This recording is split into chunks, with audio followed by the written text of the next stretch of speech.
In this video, I am going to walk you through how to pin someone on Snapchat Android. So watch this video until the very end because this is one of the easiest things that you can do on Snapchat. After watching this video, you will know exactly how you can pin someone on Snapchat. So without any further ado, let's get started right away. So first of all, let's go ahead and open up the Snapchat app. And then let's go over to Chats. And then tap and hold the person that you want to pin, and then tap on Chat Settings. And then, from this list of options, tap on Pin Conversation.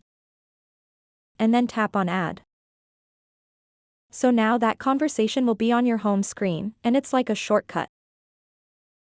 So you can tap on it and it will immediately open up a chat with that person. So, that is how you pin someone on Snapchat Android. It is very different from iOS, but it is what it is.